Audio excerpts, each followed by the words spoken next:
my family keeps me grounded and humbled. So I think that all the attention that can come with it and all the stress that can come with it, they've really helped me to kind of like diminish all of that and keep it low, keep it away from me.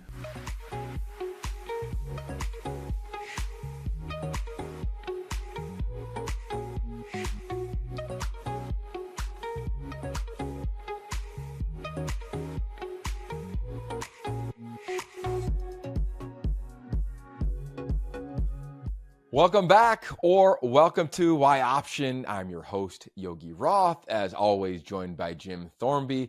And we're in like spring game week. Spring break is happening, I know, for a lot of you, but it's spring game week. Some teams are still having a spring game, none other than the defending national champions, the Ohio State Buckeyes. I will be on the call on the Big Ten Network, Jim. I cannot wait. I've done a bunch of spring games. I've never done a Big Ten spring game because the way that the calendar worked, like the Pac-12 didn't truly change form until the summer of last year. So while I did SC and Oregon and a bunch of other teams, they were still technically in the Pac-12. So that's in the weeds. Regardless of that, I'm on my way to Columbus. So today's guest, presented by our founding partner 76, it's kind of a throwback, but it's a fresh face for all you Buckeye fans who are coming to yoption.com for the first time. Well, we thank you. We appreciate it. We pride ourselves on being thoughtful dialogue in college football. Today is all about the Buckeyes. Our guest, Tavien St. Clair. Yeah, he's a freshman quarterback at the Ohio State University, battling for a quarterback job. I get it. For a freshman at Ohio State to win the job in year one, let alone month one, is a challenge. But this interview is when he was at the Elite 11 finals last summer, one of the top quarterbacks in America. And this guy is dynamic. Number one, he stands out, right, Jim? 6'4", 225. Huge. Huge human. I love this. He grew up 57 miles from the Shoe, where I'm going to be calling the spring game on Saturday on the Big Ten Network. So we wanted to kind of go back in the archives and pull up this conversation we haven't shared yet with Ohio State fans or college football fans. But before we get to that, and as always, presented by our dear friends and founding partner 76, let's talk Ohio State Buckeyes, Jim. This team went on a run last year. The run doesn't happen if the CFP doesn't expand. I'm curious, as you watched that thing unfold, and I was on the road tracking them at every stop for the most part, what was your purview and what is it now? And then I'll give you some of the detail that I gleaned from preparing for the spring game. Yeah, well, it's interesting because, I mean, I know you guys talked about on Big Ten Network last August about how this was like the most talented roster you guys had ever seen. And the first half of the season was impressive, but not necessarily what you thought you might see from the team. Kind of a slow start. Obviously, losing that heartbreaker in Eugene. But as the things kind of wanted to kind of get going, and then the Michigan game happened. And it was just like, oh, man, this team is kind of hosed right now. And, man, did they flip the switch in the playoff. I mean, like, that was as an impressive performance by a college football team throughout that playoff run as I have seen. And what's going to be most interesting to me now is like, who is this team this year? Because, I mean, you have arguably the best offensive player in the country in Jeremiah Smith, arguably the best defensive player in the country in Caleb Downs. The majority of the guys that you would recognize from last year's team, those guys are all gone. So it's like, A, how are they replacing all those guys? You know that they recruit like crazy every year, so that there's guys with, star resumes in the waitings, but guys that no one outside of the diehard Ohio State fans have really seen. Yeah, it's a really cool case study of a team and of a program. Let's just revisit what happened last year just for a moment to put context on it. In the final AP top 10, Ohio State beat 7 of those teams. Yeah. They were the 8th, right? I mean, think about it. Notre Dame, obviously, Oregon, Texas, Penn State, Tennessee, and Indiana. And for most of those teams, they drilled them. Like in just weird ways. Like, didn't expect the Oregon game to happen. The Indiana game was funky. They just drilled them. Tennessee, absolute domination, your point, when the playoffs started. Penn State, they throw a pick six, I think, in the first possession with Will Howard. Pennsylvania native, by the way. Bounce back, showcase that growth. Notre Dame game was a classic one. Texas, I mean, come on, Jack Sawyer. There's gonna be a movie one day made about him. I remember. I think it's on our YouTube page of like the sack caused fumble and him returning it from down at field level. So just an amazing season, And here I am now coming up for air. Right when you prep for spring ball, just to give some context, at least for me as an analyst, and the way that I've been trained, Jim, and you're part of that training, is you have to go deep into the context of the program. Calling a game is like you're going deep into the players that are playing, potential like emergencies. Like, you're always aware of the roster, but then the game tells the story. When you're calling a spring game, and there will be a game, I believe, at the Shoe at Ohio State, as everybody's eliminating spring games, Ohio State is not. They want their young players, their new players, pseudo inexperienced players to play in front of maybe 70, 80,000 fans there, because the next time they go there, they're playing Texas again. Right? Like, think about that. They played that one in January. Now they're going to run it back, this time in Columbus, Ohio. So they got to get guys ready, right? Performance anxiety, all the things that naturally happen and change when you're playing in front of a crowd. So I say all that of like, last year was the most unique team. And I've said it on our Substack, gooption.com. Ohio State fans, if you missed it, we'll link it. I wrote that Ohio State was the best team I'd ever seen. And I comped it to the USC team my first year that lost to Texas. You start going down roster spots, and it's a fun conversation. Because there's Reggie. Okay, I take Reggie over Quinshawn and Tavien, right? Dwayne Jarrett. Do you take, Jeremiah Smith and Emeka Buka over that receiving core? I love the guys in LA, Steve Smith and company, but I might take those cats in Columbus. So it's just a fun conversation to have, because two just elite programs. But what was so unique, as you know, Jim, and Ohio State fans know, they all came back. Like, Ohio State's recruited at such a premier level forever that it was 3 years and out for pretty much everybody. And I think that's hard in this era. If you rewind the clock back to Michigan and UW in the national title game 2 years ago, they had just had, I say, over 30 fifth and sixth year seniors on both rosters. Like, college football has become a veteran man's game because of NIL, because of these collectives. So Ohio State players come on back and run it back. And they said it, others said it. It was a natty or bust mentality. And to me, when they lose to Michigan, all of a sudden the air comes out. They have this players-only meeting with Ryan Day, and they march forward, and they make that choice, and all of a sudden they start playing free and having fun, and all the things that were well-documented by us at the Big Ten Network and pretty much anybody who covered college football last year. To that point, this year, while replacing 8 starters on defense, we're replacing those 2 backs, Will Howard. I mean, they have 15 players at the NFL Combine. They're not replacing them all with first or second-year players. That's what is unique. I think when you look at Michigan coming off a national title 2 years ago, and they had to replace a ton, and you might have thought, like, well, is that going to be Ohio State this year? Coming into my prep for spring football, I'm thinking, maybe. But then you look under the hood, and you're like, no, their D linemen are like seniors, other than a second-year player in Edric Houston. I'm looking at my boards here for the game.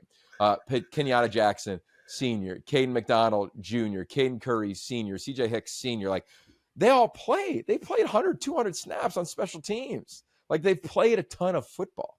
So that, to me, is what makes this thing so unique on the defensive side of just the elite players, the Jack Sawyers. There's so many gifted players that crushed it last year in the playoff run, thrived in the combine. They're going to get drafted in less than a month now, but they've got vets replacing them. And I think that is just a telltale sign. In addition, they added Matt Patricia.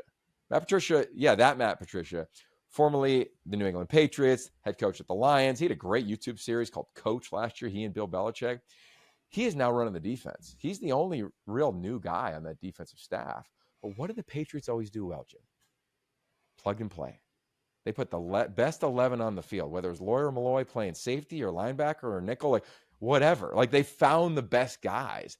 And every single, I'd say 75% of the interviews coming into the spring game, when they talk about Matt Patricia, they talk about the plug and play element of get the best 11 on the field. And maybe it's a big nickel defender. Maybe it's a slender cover guy. Maybe it's a big safety down in the box. Maybe it's a deep safety. Like, it's going to force defenses not really know what personnel grouping you're in. So they've got the talent, they have the ability, and I think defensively they may not be as premier. They were number one defense in America last year in total defense. But I think as they grow and work, this is an elite roster. To me, it's a college football playoff caliber roster. No question. And that's what's crazy is like in this era of college football to have so many guys like that stayed last year and are now, now are going off to the NFL, to have that many guys behind them stick around. Like that just doesn't happen. Like nowadays, those guys are bouncing left and right to go, because you want to play and you want to, because you want to play because you're going to get paid. So like you got to figure out a way to like make all that work. So I'm curious then from your perspective, like what do you think will be a bigger adjustment for this team? Will it be like the changing of the players or the changing of the two coordinators? Yeah, I think and this is a really unique question. As I prepared for this, right, last year, as I referenced, it was natty or bust. There was so much pressure. Now it's just normal pressure. Like this is just what Ohio State is. Like last year was so unique because all those guys came back. This year is just like what always is. Like Ohio State never busts. Right. They're the Yankees. Like that's right. They always, no matter what the name on the back of the jersey says, they are always the target of every school, of every other fan base. Like they are the Yankees of college football. Bro, you look since like 2000. I think they had 1 year they were kind of down. It was the year Jim Tressel got fired, I believe. So you look at this thing. Alabama has had down years, right? SC, we tracked, has had down years. Like Ohio State doesn't have down years. Like this is just, it's just what the standard is there. I say that as I prepared and you're watching all these videos in Ohio State and their SID staff, they do a phenomenal job of content. I mean, it is like, you want to hear from players, like it is awesome. Just learning how they see the game, how they see the craft. And I'm going to date myself here, but I still think this works.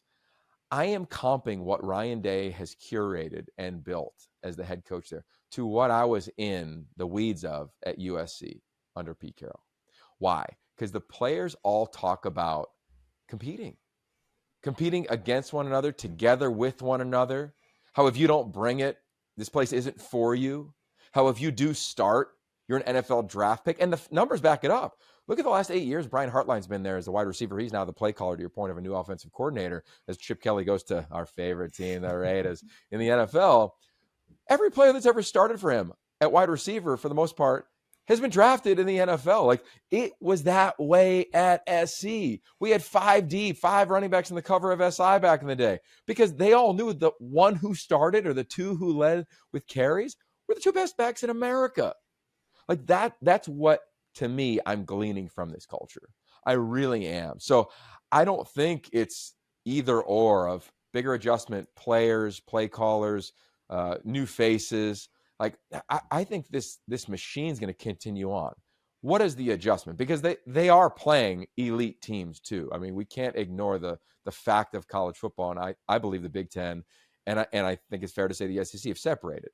Right, from a talent, at least at the top of the league. And now you add in Oregon and SC and UW and UCLA and the way they play and the way we project them to play, like this is the toughest league, I think, in America. So to that point, to me, it's, okay, here comes Brian Hartline, who I love this story, man, because I love wideouts. You know that.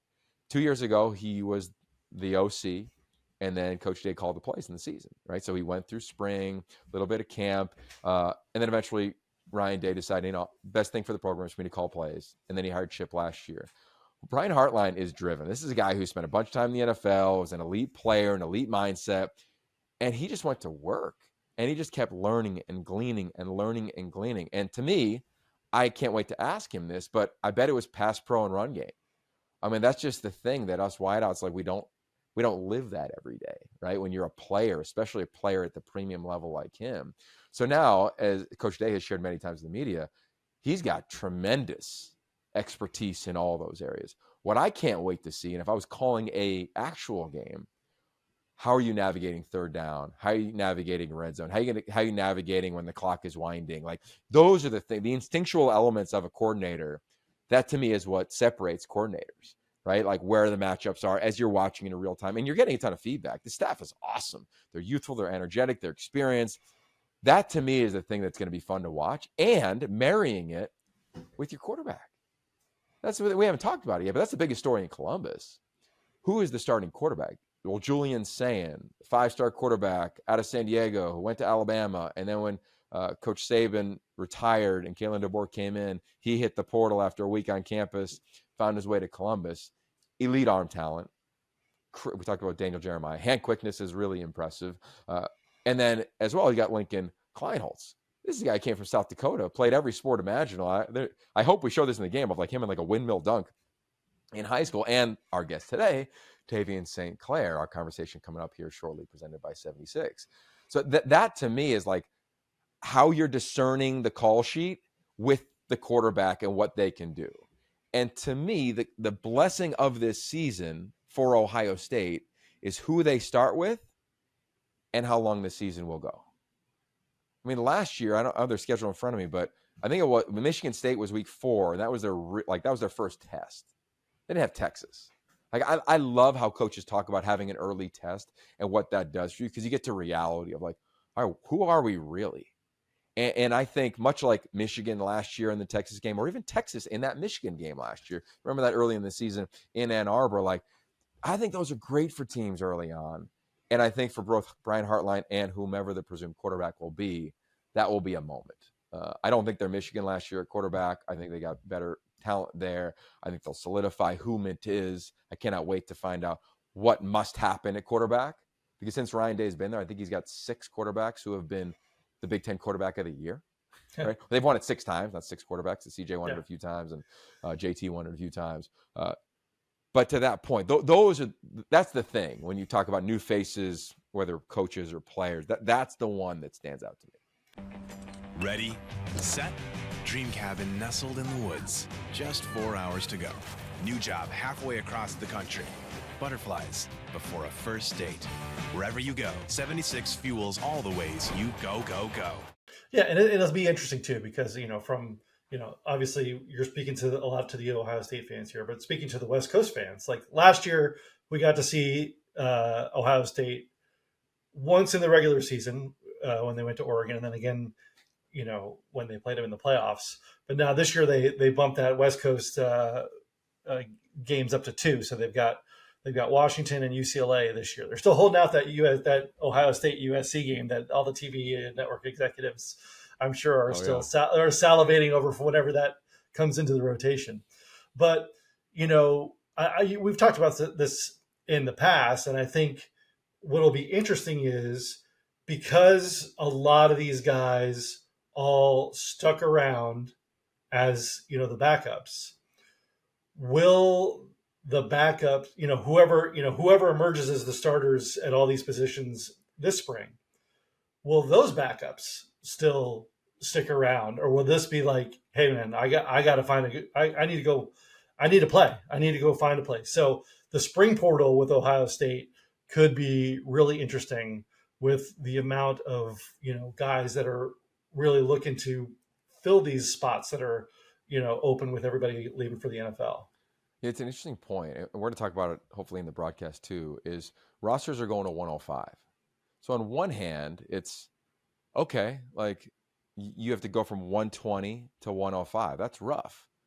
But you're also going from 85 scholarship players to 105 scholarship players. So on the other hand, you're like, we have way more talent. But you still have to navigate how you practice. And you still want to make sure every player, to your point, feels as though they have a role. The thing that Ohio State, I think, does as good of a job as anybody, and I put Oregon in this category too, and they could do it because they have the depth, is the cross-training. Right? They're playing safeties at nickel, at safety, at corner. They're playing offensive linemen at every offensive line position. Austin Serafeld, who's going to be playing guard for them, he's played this spring both guards, both tackle positions. Like the point is, like when you got to put in your 6th and 7th offensive lineman, it doesn't have to be just the 2 deep who's the backup right tackle. It's who's the best next offensive lineman. Ohio State had to do that last year. Remember, Seth McLaughlin was injured. Their center ended up being the top center in the country. So I think to your point, guys there, at least from what I glean, and that's why I go back to the SC thing, is I think when the culture is that competitive and every day you're getting your absolute best, like if you're about that, then you stay. And I think also for the coaching staff, they're also letting you know, like, hey man, like you have a future here. I don't look at anybody on this roster right now and I'm like, man, I don't know if they have it. You know, I feel as though like, and they'll lose a couple of guys. It's just probably naturally going to happen.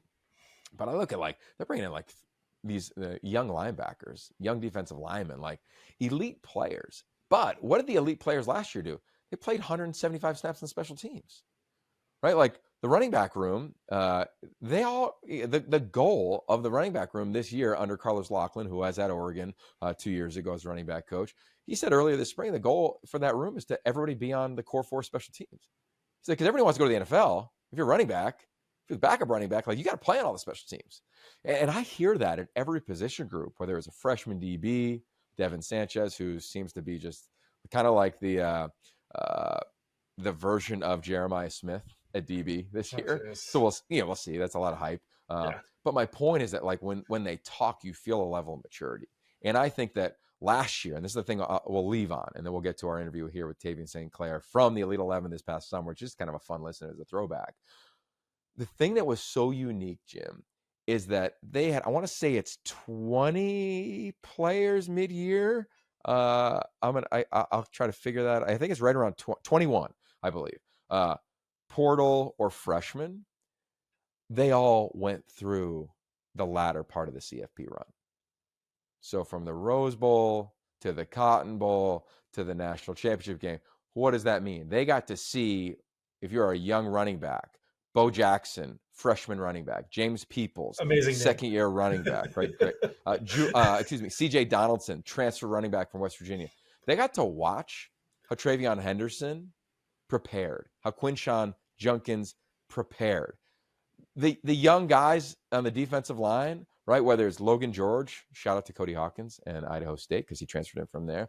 You got to watch how Jack Sawyer and JTT prepared. Like that to me is one of the, like, you know, when you call games, you have like, what do I have to get in? That's one of the early ones I have to get into the broadcast. Because I think it's fascinating that they got to sit in meetings. They got to go to practice. They get to watch this team, to your point, coming off a heartbreaking loss, shocking loss to Michigan, to rally, win at home, and then go on this improbable run. I don't want to say it was dramatically dominant, but it was relatively dominant. Like they were the better team every time they lined up. I'll say it was dramatically see how they do dominant. I think it's fair to say it was dramatically dominant. I mean, the Texas game was kind of like, to me, sure, they're on the doorstep of tying the ball game, Sackhouse fumble, and it's a 2-score win. Sure, but I mean the Oregon game. The Oregon game was unbelievable, especially considering what happened earlier in the season. And you're like, oh man, these are arguably the 2 best teams in the country, and it was just Oregon was just not there that day. Yeah. Well, I'll say this. You look at the schedule. I love that they don't have Oregon on it. So maybe we can see them play each other in the Big Ten championship game. Yeah. I think their schedule nets out. And if you look at Texas, like I'm looking at games where I'm kind of putting a circle around Texas. You referenced that UW. They'll be better running quarterback. We'll see, how these new faces have played. Illinois on the road. Illinois, that's a sexy team for us and for me. They get at Wisconsin. Is always hard. Ask Oregon last year. Penn State, they get them at home. UCLA, they get them at home. They go to Michigan. So majority of the games, they'll be favored. I think this is a playoff team. And I think the thing that's been missing around the whole narrative of Ohio State has replaced so much. Yes, it's an overhaul on defense. Yes, it's a new defensive coordinator. Yes, it's a new offensive coordinator. Yes. But you don't have first or second year players replacing everybody. You got fourth and fifth year players replacing the majority, or elite second year players that got burned last year, right? Like Edric Houston played in the CFP, 16, 14, 14, 11 snaps. Now he's the dude at 3 technique at the interior defensive tackle position. So with all that said, let's get to a freshman. Let's get to Tavien St. Clair. Love the Elite 11. Been around now for 18 years. Jim and I were there last summer. We had a great setup. We got a bunch of cool interviews. You can go back and listen to Pete Carroll. For the Raider fans out there, go check that one out. But for Ohio State fans, this one's for you, because you'll hear the passion that Tavien St. Clair has for Ohio State. Again, this guy grew up less than an hour away, spent so much time there. He's a winner. I think Billy Fessler's quarterback coach is a rock star in the profession. Huge fan of him. And this is a guy who lands his dream school And he talks about it at one of his dream places because he talked about the Elite 11 and said in the 6th grade is when he started thinking about it because of Justin Fields. So the tie into Ohio State never stops. Let's get right to it. Presented by our founding partner, 76. Our conversation today is a throwback from this past summer at the Elite 11 finals with now Ohio State freshman quarterback Tavien St. Clair. I'm curious for you, when was the first time you heard about Elite 11? I'd say it's probably about 6th grade. That was around the time that Justin Fields and Trevor Lawrence were kind of doing their battle at like the Nike headquarters, and me and my dad had watched that video and just thought it was the coolest thing. Really just seeing how the whole event is and like being at Nike and things like that, like such a big brand, and just to be able to play football there was cool, and something I dreamt about being here for a while. So when you found out you were coming or were invited here, what was that like for you? It was surreal. Really just my family being there at the regional when I got invited at the regional in Ohio, and knowing the brand that Elite 11 is, and just the players that have came here and done it before and won the finals to be in the NFL, I think is big for me because everyone wants to reach that next level and next step. So just knowing the big like opportunity this is I had to take it. So. What is the most challenging part about playing this position? Really just, for me, I think it is like putting yourself behind others. Like you kind of have to make sure everybody else is doing their job, and you still have to do your job at the end of the day, but managing your team, managing the people around you to make sure they're doing all right. And there's more to playing quarterback than just being on the field. You have to dissect defenses. You have to do the mental side of the game as well. And if you're not right mentally and spiritually within yourself, then you can't perform your best for your team. So how do you train that part of yourself? Really just my family's big on faith. Go to church. Ask my pastors and my people around the church just for wisdom and guidance and things like that. And I think that just getting that advice from them has been big for me to be able to mature and handle those things, by myself, so that I can be the best for the people around me. The quarterback space is interesting, as you referenced, Justin and Trevor. Really, from that point on, it's just been a different world at the position with all the attention and the social media. How have you navigated that within yourself and all the expectations that get set upon you? Yeah, I think for me, my family keeps me grounded and humbled, So I think that all the attention that can come with it and all the stress that can come with it, they've really helped me to kind of like diminish all of that and keep it low, keep it away from me. I have a great support system with my family and my friends back at home, and great community that I'm around. So I think that all that, it can get out of hand if you allow it to. And I think that me and my family have never allowed it to get out of control. So it's been very easy for me, and very, really I can just enjoy it and, soak it all in and be in the moment. True that you haven't had like a personal quarterback coach? That's true. I just worked with my offensive coordinator at my school, all the way up until my freshman year. He wasn't there, so he got there my sophomore year. So it was really just me and my dad. My dad would always tell me, like, my knowledge is only going to take you so far. Once you get to high school, like, you're on your own. You're going to have to kind of, learn things on the fly and study it on your own. So that's been big for me, just to put the time in and, get to where I am today. Chip Kelly, what have you noticed and what have you learned about him since you first got to know one another? Really just his knowledge of the game. I mean, he's been around great players, great coaches, and, whenever you're around a monumental guy and a monumental coach like him, you really just have to soak it in and, like, understand what he's saying, because he has good tips for you. Like, sometimes you're just having a normal conversation, but, like, you can get things from a normal conversation that you wouldn't get from other people. He's a great guy. He cares about the people around him, and I think that's just the biggest thing for me, was connecting with him that way, and to where he cares about the people around him. He's going to be serious about what he does, and you have to respect that, and I think that he's going to do great things for Ohio State. So I think he was a great pickup for us. Ohio State is in the backdrop of your backyard. It is one of the greatest blue bloods in the history of the game. What was it like for you to have an opportunity to go there? And how much thought did you have to put into making the decision to go play under Ryan Day? Yeah, so I've grown up a fan of Ohio State since I can remember, really, since I was born. I would cry when they would lose. Like, I would throw fits because I'm just like a diehard fan of Ohio State. When the opportunity didn't come till like my sophomore year, I was really evaluating other schools. Ohio State really wasn't a team that I thought I was going to go to at the beginning of it all, but after sitting down and praying about it, and after the scholarship had come and presented itself, then I just felt like it was home every time I was there. And every time I try and go away from it, it would always draw me back to Ohio State. So making that decision was easy for me. I think God has put me there for a reason. I think I'm going to be able to do good things for him and really put myself on a platform in front of him, and do the things that I've strived to do since I was a little kid at Ohio State. So, quarterbacks and head coaches are pretty synonymous with one another. What has your relationship been like, and what have you learned about Coach Day since you decided to become a Buckeye? Yeah, really, I think his relationship with the quarterbacks is different than others. I think that a coach like Nick Saban is a great coach, but he's not necessarily like in there with the quarterbacks.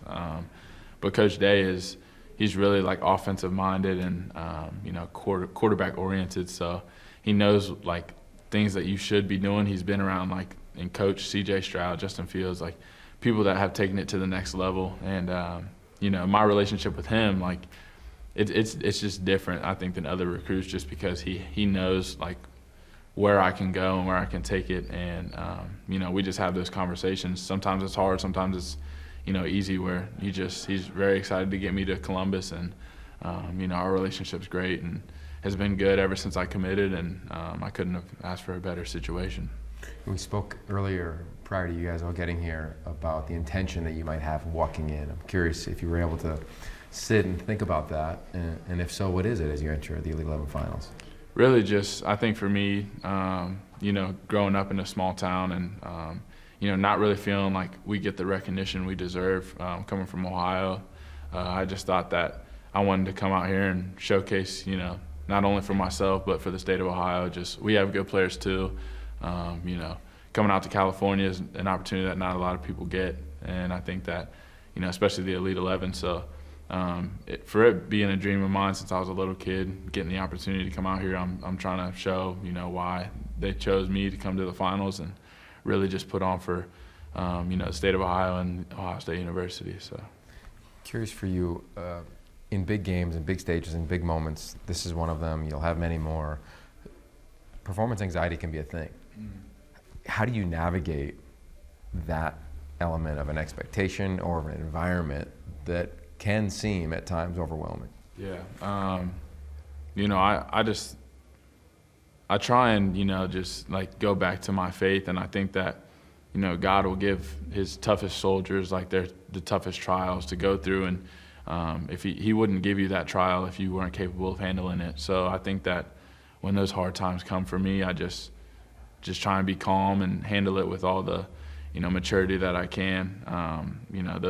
Those are big things, but in the stage of life, I think those things aren't as big as they're as big as you make them, pretty much. And I think that if you make it bigger than it is, it will crush you. But if you just stay true to yourself, stay true to what you believe in, then you'll be fine. Got one of the biggest Penn State supporters in America to my left. Anything you want to say to him? Well, I was about to say, I hope things go well for you, but for the next few years, it might not go so well. So we'll see how it goes for you. But it's the Afterglow. Yogi Roth, Jim Thornby. That was Tavien St. Clair, now a freshman, about to compete in his first spring game at the Ohio State University. As always, every one of our conversations is presented by our founding partner, 76, keeping you in the know on the go, go, go. Jim, you were in the room with Tavien St. Clair during this conversation, and now playing in advance of his first game wearing this uniform. I'm curious your thoughts and takeaways. Well, it's funny because as soon as that interview was over and we were just kind of making chit chat, I was like, wait a minute, how old are you? Because he was huge. I mean, huge. Two, the maturity was like nothing I'd ever seen from, what was he, 16 at that time? I mean, just off the charts. And I was literally blown away. I was like, wow, this is like where this is headed as far as like the young quarterbacks and stuff like that, because they're doing this so early on, and getting so much more exposure early on. Like they're having to grow up a lot quicker. But it's funny. It's just kind of a cool like time capsule of what that was at that time, because obviously, did this last summer. He talked about Chip. We left that in there because I thought that was a cool, like, even though Chip's not there anymore, it was cool. He's like, oh, I think Chip's going to do really great things at Ohio State. Well, they won a national title. So I think, yeah, I think that would qualify as great things. But again, just really blown away by his maturity in that setting. And just, I got to imagine whatever he winds up doing, for the next 20 years, he's going to be successful at it. Yeah, I'm with you, man. I think there's something really cool to freshman quarterbacks. All right, we're in a world where most quarterbacks, look at the national title last year, Will Howard and Riley Leonard, both transfer quarterbacks, right? We've talked about Dylan Gabriel, had him on the show, Bo Nix, Michael Penix Jr., Caleb Williams. Like, who knows how the path unfolds. But that first year, especially when you land at your dream school and you're from Ohio, and it didn't matter who was the offensive coordinator. He's going to Ohio State, right? Like, and you're right. It's cool to hear him talk about Chip, and then that actually, come to fruition, the run that they had and the success that he had. And he's a dear friend now with the Raiders, of course. And now how he's continued to grow with Billy Fessler there. And again, I just go back to Billy. I think he's a star in the profession. I'm not alone. Of course, Chip thinks that, and Ryan Day thinks that because he hired him. He's a young guy crushing in this profession. So I just think that he's in a cool spot. While the quarterback room is young at Ohio State. I mean, you brought in experience in Will Howard, right? Look at the teams in the playoff last year. They brought in experience, whether it was Curtis Rourke, whether it was Dylan Gabriel, whether it was Riley Leonard. Like, they all had experience. Ohio State has none. They got a little mop-up duty, but that's about it. So it's probably pretty fun for him to go in there and be like, all right, I'm behind the 8 ball, of course, because Lincoln's been here for a couple of years now, and Julian's been here now for a little while. They're both into their second spring. It's first time for him. But he also probably sees some opportunity there. And I love that. And I think that if there's one thing to share with young quarterbacks is to stay steady. Like, stay the course. We leave every newsletter with that phrase, stay steady, for a bunch of reasons. But one is that college football can be so volatile, especially at this quarterback position. Ryan Day referenced it. One of his most recent press conferences, he was asked about the quarterback position. And he said, how do they block out the noise? He goes, it's not only them blocking out the noise, but it's making sure their families do too, and the people they're connected with, because it can feel so personal, especially if you grow up an hour away. So I love the support system he has around him and the quarterback room that he is in. I think there's oxygen there for everybody feeling as though they have a real shot at this thing, whether it's this year, next year. It's a hyper-competitive environment. And I hope one day, I don't know if it's going to be this year or next year, maybe it's going to be 2.5, 3 years from now, but Tavien St. Clair becomes a starter at Ohio State, because I know it's his dream. And you could feel that sitting across from him last summer in Los Angeles, California. So there it is. I am pretty much done with my prep. We've got a coach's call later this week with this is how it works in all games. Talk to the head coach, talk to Ryan Day, we'll talk to Matt Patricia, and of course we'll talk to their new now offensive coordinator, been there forever, a legend, and Brian Hartline as a wide receiver coach and OC now. And then we'll get out to Columbus. And it's going to be fun. Guy Haberman, Jake Butt, Tyvis Rogers, myself. We got a big TV truck. I get 80,000 people there. So tune in, lock in, cannot wait. Stay connected to Y Option the whole time. We'll be covering on social. It's my first time to the shoe for a game. I've been there for Elite 11, Jim. I've never been in the booth. I've never seen a full stadium. Give us the tour. Give us the tour, man. I'll give it to you. I'm going to make sure I breathe a few times before I get on the air, though, because I'm going to be juiced up for this, knowing it's not even a game. So, but it's still going to be competitive. I know there'll be some stars there, maybe even like some celebration of last year's team, maybe a rig ceremony. Who knows? They'll do something fun. I know that. But we got you covered here, yoption.com. The draft is almost here. If you're curious about some of your favorite players, Daniel Jeremiah, he just hit on all of them for the most part, especially out west. Who do the Raiders choose? What's up with Shador? How did he do in his pro day last week? We got all types of insight there on our social and, of course, at yoption.com. So thank you to all of you, especially all the paid subscribers. And to the new people listening or watching or reading today, jump into the community. The podcast we love giving out, but all the deep, thoughtful content we put behind the paywall. And the reason we exist is because of those of you who support us in that regard. So lots of love. I'm off to Columbus. Stay safe. And like we referenced the quarterbacks, stay steady. Peace.